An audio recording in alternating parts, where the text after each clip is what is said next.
मुझे तो आइन में नहीं दिखता कि अगर आप 90 दिन में इलेक्शन नहीं कराते तो फिर सजा का तयन क्या होगा। अगर आप समझा दीजिए, कंटेम्प्ट अगर लगता है, ये कंटेम्प्ट किस तरह लग सकता है, क्योंकि ऐसा हुआ नहीं है तारीख में, और जिन्होंने किया है ला महदूद मुद्दत के लिए इंतखाबात ना कराना, वो तो जाहिर है अनटचेबल्स रहे हैं इस मुल्क में, लेकिन इनके साथ क्या हो सकता है लीगली?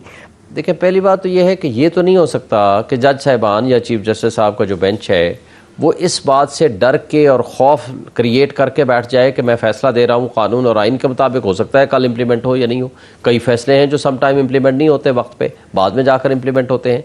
लेकिन उसका ये मतलब नहीं है कि जजेस के ऊपर जो जिम्मेदारी है कि आइन की अमलदारी के लिए, कानून की हुक्मरानी के लिए और आइन और कानून के मुताबिक फ़ैसले देने की, वो अपनी बात से सिर्फ इस बात पर बरी ज़िम्मा हो जाएँ कि हमारा फ़ैसला पता नहीं माना जाएगा कि नहीं।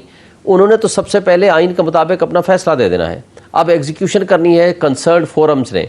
अब कंसर्न फोरम में इलेक्शन कमीशन ने कहा है जी मुझे 2 चीज़ों का प्रॉब्लम है, मुझे अगर ये फंड्स आ जाए, मुझे नफरी आ जाए, मैं तो इलेक्शन कराने को तैयार हूँ, मेरे लिए किसी किस्म की कोई एक्सक्यूज़ नहीं है, कोई प्रॉब्लम नहीं है।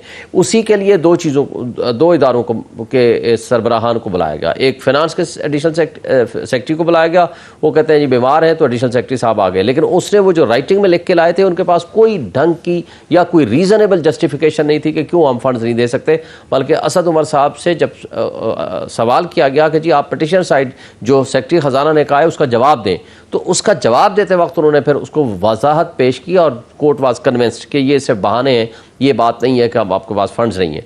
दूसरी बात थी डिफेंस के इशू पे, उस पर सीरियस थी कोर्ट, और कोर्ट ने यही कहा है कि हम इसमें सीरियस हैं, हम नहीं चाहते कि कोई ऐसी इशू क्रिएट हो। आप बताएं जी, आप राइटिंग में लाएं कि फिर उसी में ही ये सवाल आया कि कैसे मुमकिन है कि आज आपके पास नहीं है, वो नफरी आपको 8 अक्टूबर को मिल जाएगी और उसके वक्त सारे हालात ठीक हो जाएंगे, सिक्योरिटी के मामलात भी ठीक हो जाएंगे। और अब देखें ना, एक क्वेश्चन एक रेज होता है, जब आप एक सूबे में इलेक्शन कराने के लिए आपके पास नफरी नहीं है, पूरे पाकिस्तान में कराने के लिए नफरी कहां से आएगी? अभी तो आप 3 सूबों से आप हायर कर सकते हो, बुला सकते हो, 1 दिन की ड्यूटी ले सकते हो, बहुत सारे ऑप्शंस आपके पास मौजूद हैं।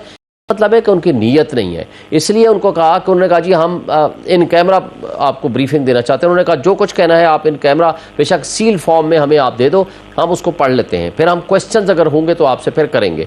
तो बात यह है कि मेरा नहीं ख्याल कि ये एक फैसला देने के बाद कोई इदारा इम्प्लीमेंट नहीं करेगा, और जो शख्स नहीं करेगा, मसलन कैबिनेट मना कर देती है कि हम पैसे नहीं रिलीज़ करते, तो ज़ाहिर है उसका कैबिनेट का जो सरबराह है prime minister, he will be sac.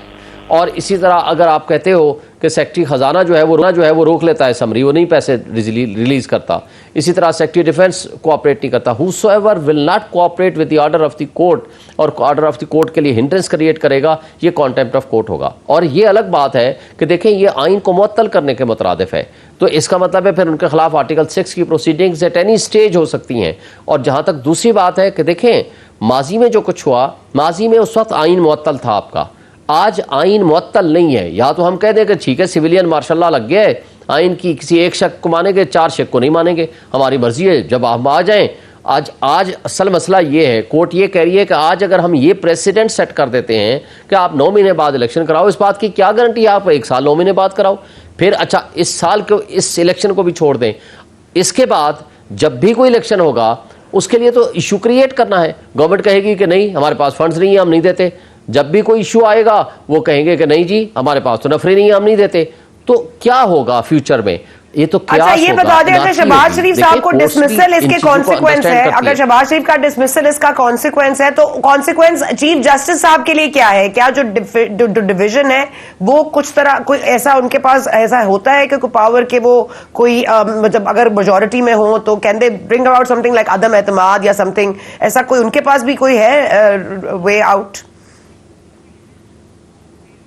नहीं, देखें सुप्रीम कोर्ट में चीफ जस्टिस बाय कॉन्स्टिट्यूशन वो चीफ जस्टिस बनता है, जो सीनियर मोस्ट होगा वो चीफ जस्टिस बनेगा। वो चीफ ऑफ आर्मी स्टाफ वाला काम नहीं है कि जो पिछले 5, 8, 10 में से जिसको चाहो आप बना दो, डिस्क्रिशन नहीं है वहाँ। कॉन्स्टिट्यूशन ने, हाई कोर्ट में भी यही है, सुप्रीम कोर्ट में भी यही है, जो 1 दिन के लिए भी बनेगा वो चीफ जस्टिस बनेगा। आपने पेशावर में देखा 1 दिन के लिए एक चीफ जस्टिस बना, उसके बाद अभी एक्टिंग है खातून, अभी दोबारा शायद उनको परमानेंट कर देंगे। मसला ये है कि हमारे पाकिस्तान में 15 दिन, 10 दिन, 8-8 दिन के लिए भी चीफ जस्टिस रहे हैं। यहाँ चीफ जस्टिस के खिलाफ कोई अदम एतमाद नहीं है, हर जज बराबर है अपने जुडिशल प्रोनाउंसमेंट में। जब एक सिंगल मोस्ट जूनियर जज जो होगा, जैसे अभी आपने देखा है जस्टिस काजी फाइसा साहब की जजमेंट के साथ इख्तलाफ जो किया है, डिफरेंस ऑफ ओपिनियन दिया है या डिसेंटिंग नोट दिया है, वो जस्टिस शाहिद वहीद साहब ने दी है। और वो जो लाहौर हाई कोर्ट से अभी जस्ट मेरा ख्याल है 3 महीने 4 महीने पहले जिन्होंने ज्वाइन किया है सुप्रीम कोर्ट को। देखिए यहाँ हर जज का अपना एक ओपिनियन है, यहाँ वो चेन ऑफ कमांड वाली बात नहीं है। जब बेंच में बैठते हैं ये इंटेलेक्चुअल्स का डिफरेंस ऑफ ओपिनियन होता है। हर जज अपनी जजमेंट राइट करता है, जो उनको समझ आती है आइन की तशरीह करता है अपने हिसाब से। इस तरह नहीं है कि कल अच्छा एक माजी में हुआ था वाक़या सजाद अली शाह वाला, सजाद अली शाह का केस मुख्तलिफ था। सजाद अली शाह को चौथे नंबर से उठा करके चीफ जस्टिस बना दिया गया। सब्सिक्वेंटली सजाद अली शाह के ही ज़माने में उन्होंने जजमेंट दी मलिक असद केस में।